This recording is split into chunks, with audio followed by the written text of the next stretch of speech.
Final accounts अपने start करते हैं ज्वाइंट स्टॉक कंपनीज। ये जो है ने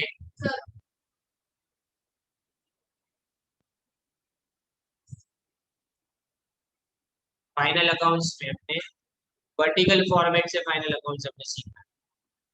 मैं पहले इसके अंदर है सारी थियरी को समझा देता हूँ, उसके बाद में अपने सम स्टार्ट करेंगे। जो समय है उसके सॉल्यूशन अपने पास अवेलेबल एज इट इज, जैसे है वैसे ही। राइट, तो ये देखो, ये आपका कॉलेज का पैम्पलेट है। इसमें सबसे पहला तुम्हारा फॉर्मेट, ये वाला फॉर्मेट देखो। ये फॉर्मेट में सबसे पहले आपने देखे,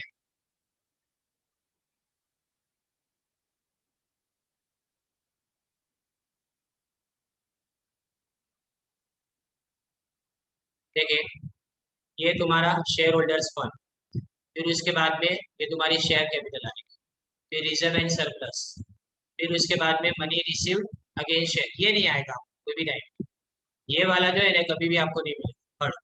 और उसके बाद में ये share application money pending allotment भी कभी भी नहीं होगी। ये सब चीजें कभी भी होगी नहीं। यानी एग्जाम के अंदर की बात तो जाने दो, लेकिन कोई भी जगह पे नॉर्मली फाइनल अकाउंट्स के अंदर ये अपने को देखने को नहीं मिलता। अपने लिए इम्पोर्टेंट कौन सी बात है, ये सबसे इम्पोर्टेंट बात। ये तुम्हारी जो लॉन्ग टर्म लायबिलिटीज है ना, वो लॉन्ग टर्म बोरोइंग यानी क्या, तुम्हारे डिबेंचर इसके अंदर आएंगे। और ये डिफर्ड टैक्स लायबिलिटी कभी होगी नहीं। अदर लॉन्ग टर्म लायबिलिटी में कोई भी लोन वगैरह हो ना बैंक की, तो इसके अंदर आएगा। फिर लॉन्ग टर्म प्रोविजन इसके अंदर आएगा। फिर ये वाला देखो करंट लायबिलिटी। करंट लायबिलिटी के अंदर क्या आएगा, करंट लायबिलिटी में short term borrowing, short term borrowing में नॉर्मली अपने बैंक ओवरड्राफ्ट भी लिख सकते हैं। राइट, इसके बाद में ट्रेड पेएबल है। ट्रेड पेएबल यानी तुम्हारे क्रेडिटर्स और तुम्हारे ट्रेड पेएबल यानी बिल्स पेएबल आएंगे। फिर इसके बाद में अदर करंट लायबिलिटी। तो अदर करंट लायबिलिटी कोई भी तुम्हारे आउटस्टैंडिंग खर्चा है वगैरह कुछ भी हो ना, वो यहाँ पे आएगा। और short term provision, short term provision में याद रखना है कि शॉर्ट टर्म प्रोविजन में क्या क्या चीजें आती है। तो नॉर्मली अपने शॉर्ट टर्म प्रोविजन के अंदर कौन कौन सी बातें आती है। शॉर्ट टर्म प्रोविजन के अंदर नॉर्मली अपने देखेंगे इनकम टैक्स का प्रोविजन और डिविडेंड डिस्ट्रीब्यूशन टैक्स, ये सब इसके अंदर अपने लिखे। राइट, तो अब देखो इसको आगे करते हैं कंटिन्यू।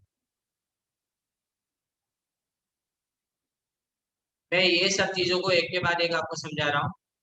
देखो शेयर कैपिटल से अपने शुरू करेंगे। सबसे पहली शेयर कैपिटल देखो, for each class of share capital,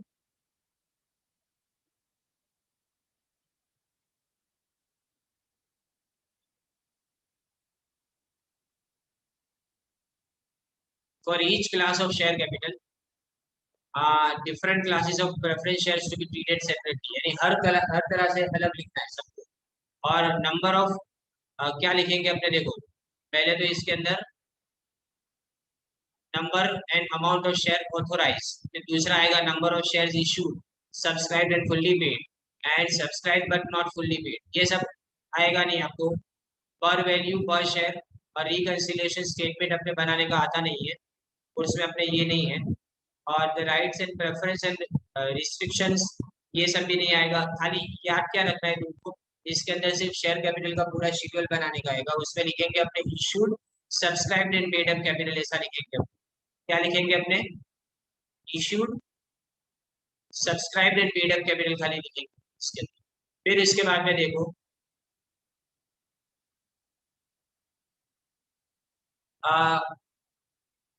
next देखिए इसके अंदर, तो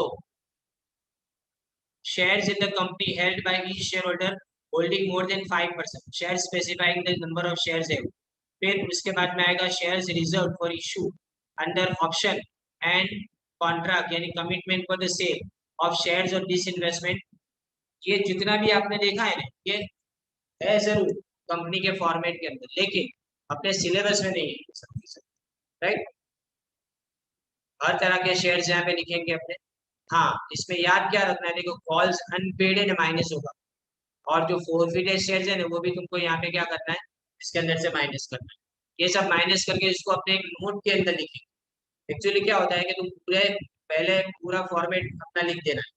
ये जो फॉर्मेट है ना जैसा है वैसा, ये जो फॉर्मेट है जैसा है वैसा, जैसे ही तुम्हारे हाथ में सप्लीमेंट्री आए तो वैसे लिख देना नॉर्मली।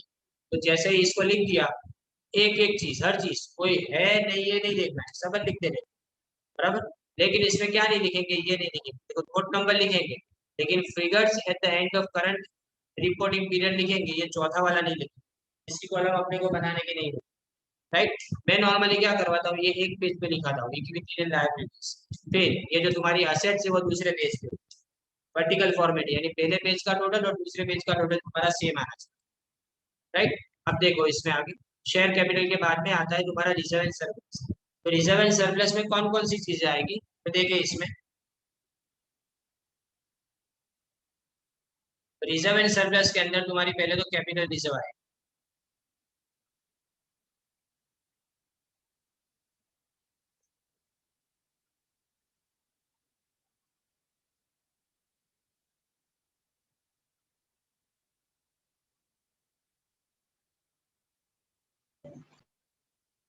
पहले आएगी तुम्हारी कैपिटल रिजर्व, उसके बाद में सीआरआर यानी कैपिटल रिडेम्पशन रिजर्व, याद है ये सीआरआर किस वक्त करते थे अपने, कैपिटल रिडेम्प प्रेफरेंस शेयर के टाइम पे अपने इसको यूज करते थे। फिर आएगा उसके बाद में तुम्हारा सिक्योरिटी प्रीमियम, उसके बाद में तुम्हारा डिबेंचर रिडेम्पशन रिजर्व, उसके बाद में तुम्हारा रिवैल्यूएशन रिजर्व। और ये सारी जो रिजर्व है ना वो तुमको लिखनी है, कंपलसरी है ये सारी रिजर्व। राइट, और अदर रिजर्व अगर हो तो स्पेसिफाई करना है। अब सीधा आएगा तुम्हारा ये वाला जो सबसे इम्पोर्टेंट है इसके अंदर, सरप्लस। सरप्लस का मतलब क्या, सरप्लस यानी तुम्हारा प्रॉफिट। अगर प्रॉफिट एंड लॉस अकाउंट और अप्रोप्रिएशन के बाद तुम्हारे पास प्रॉफिट बचता है तो इसको यहाँ पे ऐड करें। ये ऐसा शेड्यूल है जो खाली रहता है फिर, मतलब इसका टोटल नहीं करेंगे, इसका टोटल अपने सबसे लास्ट में करेंगे, इसका टोटल अपने सबसे लास्ट में करेंगे।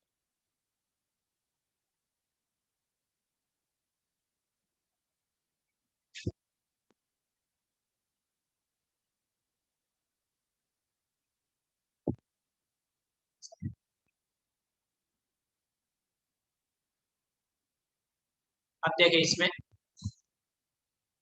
टोटल अपने लास्ट में करना है, डेबिट बैलेंस है ना, प्रॉफिट एंड लॉस अकाउंट होगा तो अगर माइनस किया जाए, ये सब मैं आपको जब सम करेंगे तो उस वक्त समझाऊंगा, लेकिन याद रखना है कि कैपिटल में कौन कौन सी चीजें आएगी, issued subscribed and paid up capital आएगी, और दूसरे में अपने क्या करेंगे, reserve and surplus. Reserve and surplus के अंदर अपने क्या लिखेंगे, सारी reserve and surplus, security premium है, कैपिटल रिडम्पशन रिजर्व है, कैपिटल रिजर्व है, स्टैट्यूटरी रिजर्व है, जनरल रिजर्व है, सब इसके अंदर आएगा।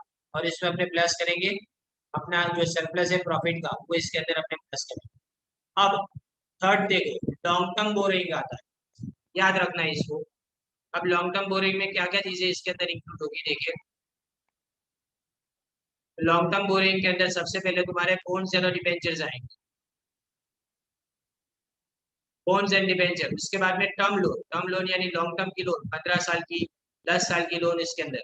अगर बैंक से लिए तो अलग से दिखाना है, और अदर पार्टी से लिए तो अलग दिखाना है।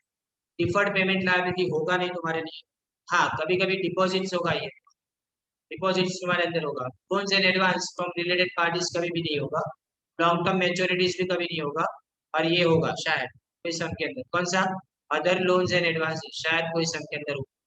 तो आपको खाली चार चीज याद रखनी है, कौन कौन सी, लॉन्ग टर्म बोरोइंग के अंदर अपने एक तो डिबेंचर्स होगा, बॉन्ड्स होगा, या तो लॉन्ग टर्म की बैंक की लोन, बैंक लोन लिखा हो ना तो इसमें लिख देना है बैंक लोन, या तो लोन फ्रॉम फाइनेंशियल इंस्टीट्यूशन लिखना हो तो अपने इसके अंदर लॉन्ग टर्म बोरोइंग के अंदर अपने लिख देंगे। फिर इसके बाद आगे देखें,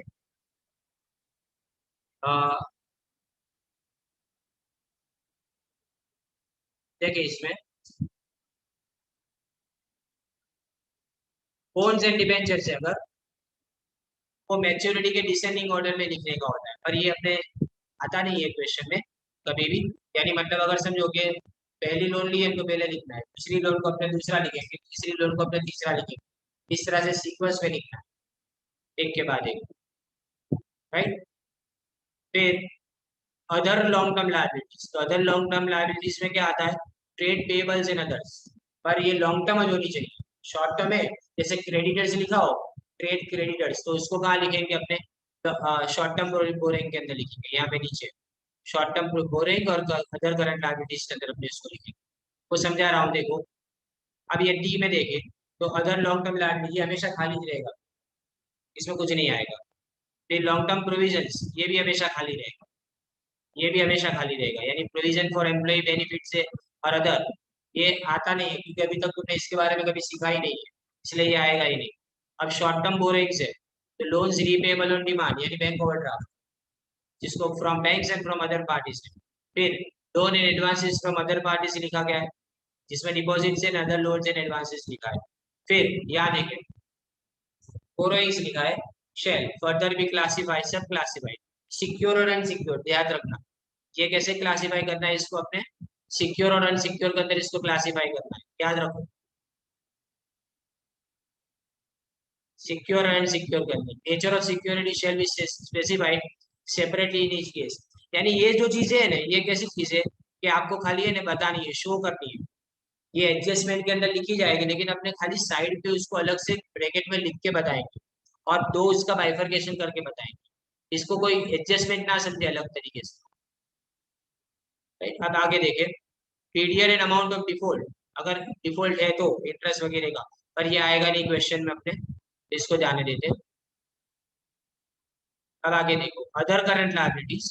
अदर करंट लायबिलिटीज में क्या आएगा, current मैच्योरिटीज of long term debt, current मैच्योरिटीज of finance lease obligation, एक भी आएगा नहीं क्वेश्चन में। हाँ, कौन सा आएगा तो मैं आपको बता दूं, इसके अंदर देखें, इसके अंदर सबसे इंपॉर्टेंट पार्ट है ये तुम्हारा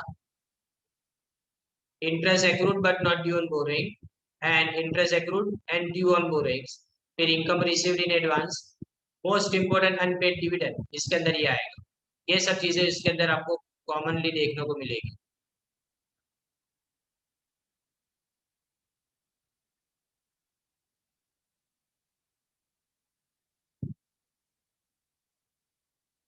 अब देखो ये दूसरा है अदर पेएबल्स, तो स्पेसिफाइड नेचर ये सब लिखा है, ये ऊपर जो लिखा है ना ब्रैकेट पूरा पैराग्राफ, उसमें से कुछ भी नहीं आएगा, डबल स्पेस कोड। ये जैसा कॉलेज का है ना वैसा मुझे डायरेक्टली मिल गया था, सीधा मैंने वही इसके अंदर आपको क्वेश्चन के अंदर दे दिया है। अब ये तुम्हारा शॉर्ट टर्म प्रोविजन है, शॉर्ट टर्म प्रोविजन में क्या आएगा, provision for employ benefit and other, इधर में क्या आता है, तो नॉर्मली शॉर्ट टर्म प्रोविजन में अपने लिखते हैं तुम्हारा डिविडेंड डिस्ट्रीब्यूशन टैक्स का प्रोविजन, और इनकम टैक्स प्रोविजन लिखेंगे, और डिक्लेयर डिविडेंड, डिविडेंड जो डिक्लेयर होता है वो ये शॉर्ट टर्म प्रोविजन के अंदर अपने अलग से। तो ये तुम्हारी एक लायबिलिटी साइड अभी कम है। अब इसके बाद में अपने देखते हैं कौन सी, असेट साइड। तो असेट में टेंजिबल असेट्स, नॉर्मली असेट जब भी अपने करते हैं ना, देखो मैं आपको बताऊं कि किस तरह से एसेट्स को आपको करना है।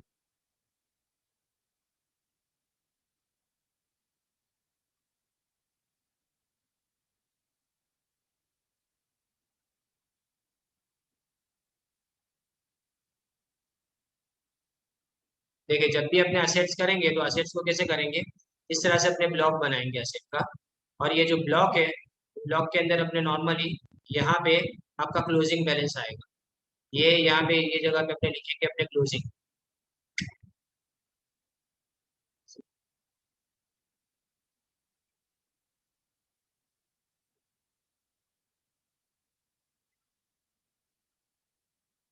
यहाँ पे क्लोजिंग बैलेंस करेंगे,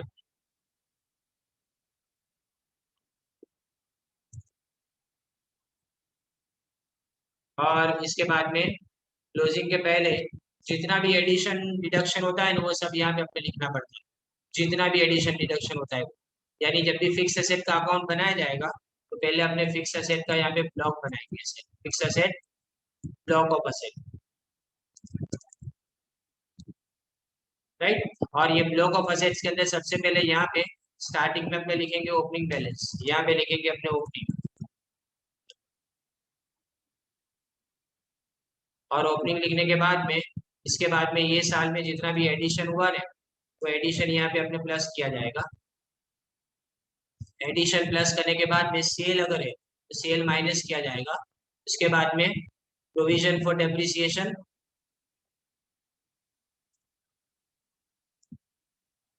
प्रोविजन फॉर डेप्रिसिएशन, और उसके बाद में लास्ट में अपने लिखेंगे करंट ईयर का प्रोविजन, करंट ईयर डेप्रिसिएशन, और ये सब माइनस करेंगे। उसके बाद में अपने को मिलेगा क्लोजिंग बैलेंस लास्ट में। इस तरह से इसको करना है अपने।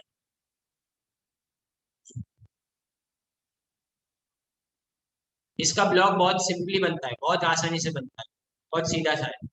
पर है ने कई बार क्या इसमें प्रॉब्लम अपने ये होती है कि समझ नहीं पाते कि कब क्या लिखना है, वो ओपनिंग क्लोजिंग कैसे करना है, तो 2-3 समय से करेंगे जिसके अंदर अपने पता चल जाएगा कि कैसे इसको कंटिन्यू करेंगे अपने। सारी की सारी तुम्हारी जो टेंजिबल एसेट्स है ना वो यहाँ पे आएगी। इसमें लैंड है, बिल्डिंग है, प्लांट एंड फर्नीचर, फिक्चर्स, फिर उसके बाद में इक्विपमेंट है, व्हीकल्स है, ऑफिस इक्विपमेंट एंड अदर्स अगर हो तो स्पेसिफाई करना है। फिर इंटेंजिबल एसेट्स अलग बनानी है। इसमें तुम्हारी गुडविल आती है, brand, trademark, computer software, mass mass trade and publishing titles. फिर इसके बाद में mining rights, copyright, licence, franchisee, बहुत सारी इंटेंजिबल एसेट्स, प्रॉपर्टी राइट्स भी इसमें आते हैं। इसका रिकंसिलिएशन स्टेटमेंट भी बनाते हैं, पर वो अपने सिलेबस में नहीं है, अपने इसको करना नहीं होता है, इसलिए इतनी राहत है। अब नेक्स्ट देखो, non current investment. Non current investment यानी क्या, ये लॉन्ग टर्म इन्वेस्टमेंट बोला जाता है। अब लॉन्ग टर्म इन्वेस्टमेंट अलग से लिखा हो तो ही लिखना है, बाकी सारे इन्वेस्टमेंट को अपने करंट इन्वेस्टमेंट मानते हैं। जैसे इन्वेस्टमेंट प्रॉपर्टी में किया हो, इक्विटी शेयर में किया हो, प्रेफरेंस शेयर में, गवर्नमेंट या तो ट्रस्ट सिक्योरिटी में, बॉन्ड में, डिवेंचर्स में, म्यूचुअल फंड में, पार्टनरशिप फंड में, किसी जगह पे भी तुमने इन्वेस्टमेंट किया हो जो लॉन्ग टर्म का हो, वो नॉन करंट इन्वेस्टमेंट के अंदर आएगा। फिर नॉन करंट इन्वेस्टमेंट के बाद सीधा आपने लिखेंगे long term loans and advances. इसमें आपने लिखेंगे लॉन्ग लोन्स एंड एडवांसेस। देखिए long term loans and advances के अंदर तुम्हारी सिक्योरिटी डिपॉजिट आएगी पहले, ये इंपॉर्टेंट पार्ट है इसमें। और सिक्योर यानी किसी को अपने लोन दिए, हमने किसी को लोन दिए, ये यहाँ पे आएगा। फिर इसके बाद में अगर ये सिक्योर्ड है तो सिक्योर को क्लासीफाई करें, यानी किसी प्रॉपर्टी को गिरवी रख के अगर हमने लोन दी है तो अपने इसको यहाँ पे लिखेंगे अलग से।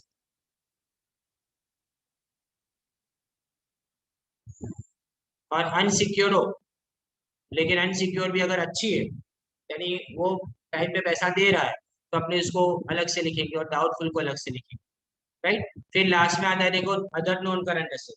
अब अदर नॉन करंट एसेट में क्या आता है, मोस्ट इंपोर्टेंट तुम्हारे बेटे सॉरी डेटर्स, तुम्हारे डेटर्स आएंगे। और डेटर्स में वापिस क्या होते हैं, debtors older than 6 months and debtors not older than 6 months, ये दो अलग अलग करने के, यानी 6 महीने से पुराने और 6 महीने से 6 महीने के अंदर वाले, ये दो अलग अलग डेटर्स को अलग लिखें। फिर नॉन करंट एसेट्स में दूसरा आता है तुम्हारा अपने अलाउंसेस है, टैक्स है, वो सब माइनस कर देने का तुमको। रिसीवेबल सब इसके अंदर आएगा, और ट्रेड रिसीवेबल यानी जैसे बोला डेटर्स तुम्हारे इसके अंदर। फिर करंट इन्वेस्टमेंट आएगा, ये तुम्हारा नॉर्मल इन्वेस्टमेंट। कौन सा इन्वेस्टमेंट, ये अपने नॉर्मल इन्वेस्टमेंट जो बोलते हैं ना वो, ये शॉर्ट टर्म का इन्वेस्टमेंट। नॉर्मली जो भी इन्वेस्टमेंट दिया जाएगा वो इसी एड में अपने लिखेंगे, राइट। देखो ये सब शॉर्ट टर्म का है। फिर उसके बाद में इन्वेंट्री यानी स्टॉक। अब इन्वेंट्री में रॉ मटेरियल का अलग से लिखना है, वर्क इन प्रोग्रेस अलग से लिखना है, और finish goods. Stock in trade, अगर in respect of goods acquired for trading लिखा है तो अलग से। मोस्ट इंपोर्टेंट इसमें लूज टूल्स है, लूज टूल्स पूछा जाता है वो इन्वेंट्रीज पे लिखता है, राइट। फिर आता है देखो वापिस ट्रेड रिसीवेबल। ट्रेड रिसीवेबल यानी वही तुम्हारे डेटर्स, इसको भी अलग से अपने करें, एक्सीडिंग 6 मंथ्स अलग करेंगे और नॉट एक्सीडिंग 6 मंथ्स इसको अलग करेंगे। दो जगह पे ट्रेड रिसीवेबल लिखे जाते हैं। और ये ट्रेड रिसीवेबल जो है अदर नॉन करंट असेट वाले, वो लॉन्ग टर्म के होते हैं, और ये वाले जो है ना वो तुम्हारे शॉर्ट टर्म के होते हैं। अपने लिए ये अदर नॉन करंट असेट वाले काम के नहीं होते, यानी एग्जाम में तुमको कहीं पे भी लिखने का आएगा नहीं है। फिर ये कैश एंड कैश इक्विवेलेंट देखिए, तो कैश एंड कैश इक्विवेलेंट में क्या देखेंगे अपने, सबसे जरूरी पार्ट इसके अंदर याद रखो कि इसमें तुम कैश विद बैंक, अरे नहीं, ये बैंक बैलेंस को अलग करेंगे। अगर शेड्यूल बैंक में बैलेंस है तो उसको अलग लिखेंगे, और नॉन शेड्यूल बैंक में बैलेंस है तो उसको अलग लिखेंगे। फिर ये आएगा तुम्हारा कैश ऑन हैंड, राइट। और अगर दूसरा कुछ भी है तो उसको अलग से लिखेंगे। अपने तो खाली दो काम का है, ये जो मैंने दो टिक किया है ना वही खाली दोनों काम के, बाकी कोई इतना ज्यादा आता नहीं है।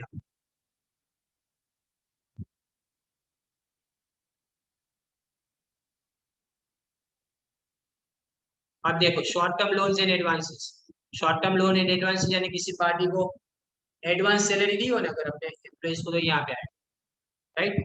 और इसके बाद में अदर करंट एसेट होता नहीं है ये, पर ये सॉरी अदर करंट एसेट होता है, सॉरी।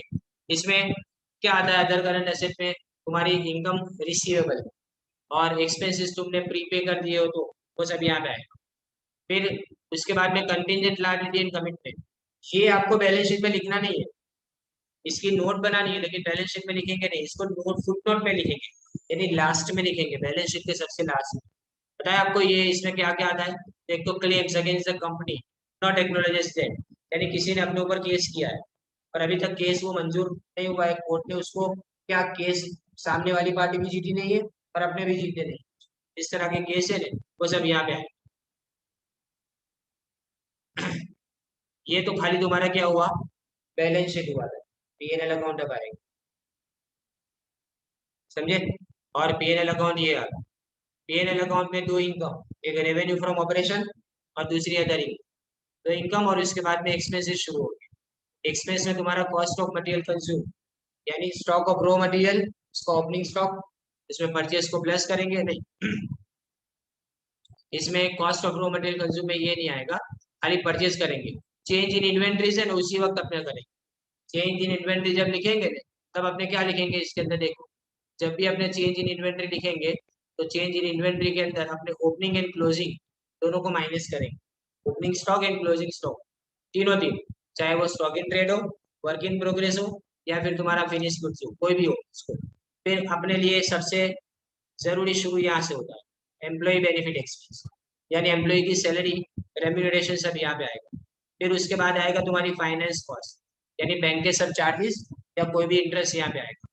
फिर डेप्रिसिएशन एंड अमोर्टाइजेशन, इसका अलग शेड्यूल आपको नहीं बनाना, इसकी नोट अलग नहीं बनानी, ये तुमको कहाँ से ले लेना है, टेंजिबल एसेट में से डायरेक्टली इसको ले लेना। ये टेंजिबल एसेट में तुम डेप्रिसिएशन निकालोगे तो इसको यहाँ से डायरेक्टली ले लो। फिर अदर एक्सपेंस, उसका अपने शेड्यूल अलग से बनाएंगे।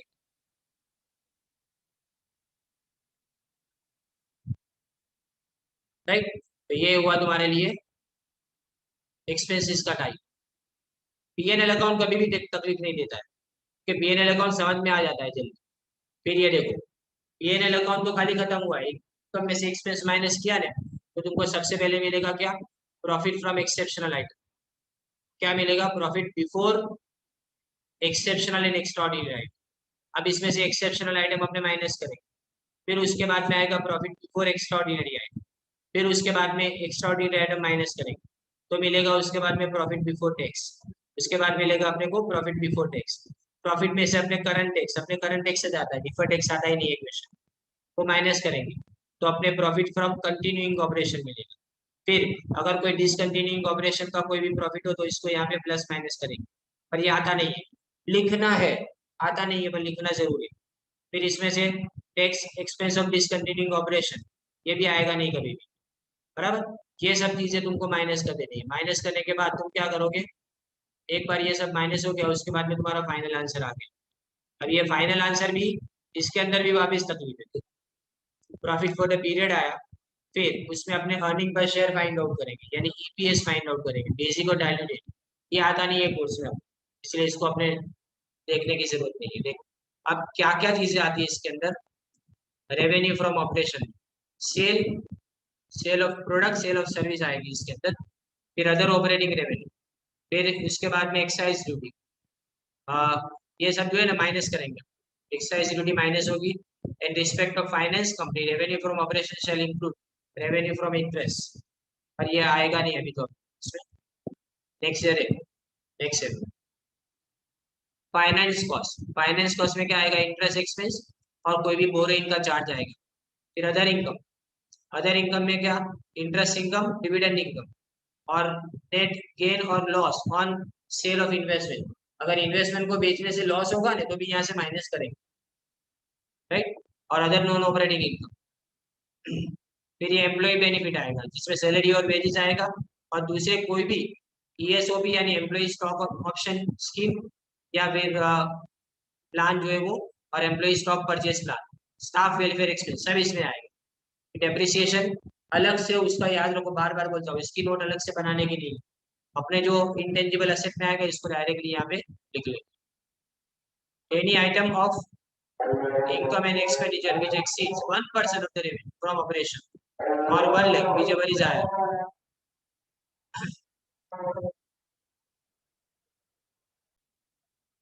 अब इसमें देखे आगे, ये डिक्लेरेशन ऑफ डिविडेंड है, देखो इसकी नोट है पूरी। ये सब अपने काम का जो है ना वो नहीं समझाता हूँ, बाकी जो काम का नहीं, मैं नहीं समझा रहा हूँ। ये देखो यहाँ पे लिखा है, ये रूल है ना बहुत इंपॉर्टेंट है। पहला सम तुम्हारा एसी के बेस के ऊपर है, क्या लिखा है कि no dividend shall be declared और paid by a company for any financial year except out of profit of the company for the year arrived at after providing for depreciation in accordance with the provision of schedule 2। यानी जब तक depreciation ना निकालो तब तक dividend declare नहीं कर सकते, पहला, राइट। और दूसरा, out of money provided by the central government और state government for the payment of dividend by the company in pursuance of a guarantee given by that government. कई बार क्या गवर्नमेंट अपने को पैसे देती है तो उसमें से अपने डिविडेंड डिक्लेयर नहीं कर सकते, समझे ना। The company has to transfer profit में से एक हिस्सा उसको ट्रांसफर करना पड़ेगा किसके अंदर, रिजर्व में। जब तक रिजर्व में ट्रांसफर ना करे तब तक डिविडेंड नहीं डिक्लेयर कर सकते। और कोई भी डिविडेंड डिक्लेयर नहीं किया जा सकता अपनी फ्री रिजर्व के अंदर से। कंपनी अपने फ्री रिजर्व में से कोई भी डिविडेंड डिक्लेयर नहीं कर सकती। और यहाँ पे 2014 में कंपनी के अंदर रूल बनाया गया था, कंपनीज एक्ट के अंदर, उसमें ध्यान रखना है कि यहाँ पे the rate of dividend declared shall not exceed the average of the rate of dividend was declared by in the 3 years immediately preceding the previous year. यानी अगर कंपनी ने निश्चित किया कि वो उसके पास पैसे नहीं है, इस बार प्रॉफिट नहीं हुआ, तो फ्री रिजर्व में से उसने अपने मेमोरेंडम में लिखा है कि हम फ्री रिजर्व में से डिविडेंड डिक्लेयर कर सकते हैं, वो डिक्लेयर कर सके। लेकिन कितना डिविडेंड डिक्लेयर करें, पिछले 3 साल की एवरेज से ज्यादा नहीं। ज्यादा से ज्यादा कितना डिविडेंड डिक्लेयर कर सकती है, पिछले 3 साल की एवरेज है बस, बाकी नहीं, right. And the total amount to be drawn from such accumulated profit वो 1/10 यानी 10% से ज्यादा नहीं होना चाहिए।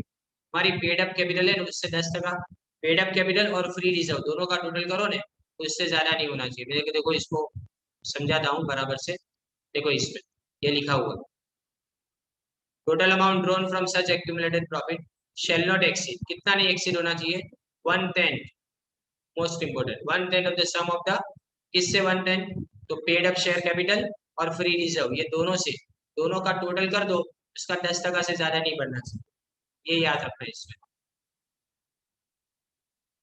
और द अमाउंट, अगर एक बार तुमने अमाउंट निकाल भी दिया तो जो अमाउंट निकल गया ना उसके बाद में जो निकला हुआ अमाउंट है after such withdrawal shall not fall below 15% of the paid up capital. यानी रिजर्व में इतना पैसा लास्ट में बचना चाहिए कि जो हमारी शेयर कैपिटल का कितना होना चाहिए, 15% एटलीस्ट होना चाहिए, उससे कम नहीं हो जाना चाहिए। यानी 3 रूल हो गए, एक तो जो डिविडेंड डिक्लेयर करो वो पिछले 3 साल के एवरेज से ज्यादा नहीं होना चाहिए।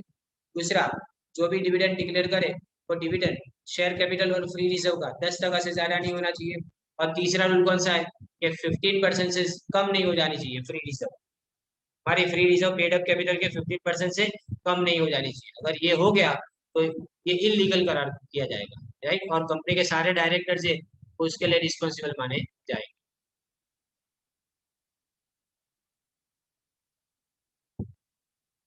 और प्रोविजन करने के बाद तुम डिविडेंड डिक्लेयर कर सकते हो। इतने सारे रूल्स है इसके अंदर। इंटरिम डिविडेंड भी प्रोवाइड किया जा सकता है, पर ये सब उस काम का नहीं है अभी। और देखो प्रोविजन फॉर डेप्रिसिएशन, डेप्रिसिएशन का प्रोविजन कितना करे वो, और सोशल रिस्पॉन्सिबिलिटी, याद रखो ये मोस्ट इंपोर्टेंट है एमसीक्यू के लिए। क्या लिखा है, एप्लीकेबिलिटी, कोई भी कंपनी जिसकी नेटवर्थ कितनी हो 500 करोड़ या तो उससे ज्यादा, और टर्नओवर 1000 करोड़ या तो उससे ज्यादा हो, और नेट प्रॉफिट 5 करोड़ या तो उससे ज्यादा हो ड्यूरिंग कोई भी फाइनेंशियल ईयर, तो बोर्ड कितना स्पेंड करेगी उसके टोटल नेट प्रॉफिट का कम से कम 2% हिस्सा, कम से कम 2% हिस्सा of the company made during preceding 3 financial year in pursuance of CSR, CSR यानी corporate social responsibility, and in case of failure to spend such amount disclose in board report reasons for not spending the amount। ये reason भी बताना पड़ेगा तो ये क्यों नहीं किया। अगर 2% तुमको स्पेंड, यानी हर कंपनी जिसका नेटवर्थ 500 करोड़ और टर्नओवर 1000 करोड़ से ज्यादा हो और प्रॉफिट 5 करोड़ से ज्यादा हो, उसको अपने नेट प्रॉफिट का कम से कम 2% हिस्सा सीएसआर में स्पेंड करना। सीएसआर यानी कॉर्पोरेट सोशल रिस्पॉन्सिबिलिटी, समाज के लिए पैसा खर्च करना है, कंपलसरी है। और ये भी कब बनाया गया था, 2014 के अंदर। ये तुम्हारा पहला इलस्ट्रेशन है, इसको अपने कल से स्टार्ट करें, ठीक। और यहाँ मैं मीटिंग ऐड करता हूँ।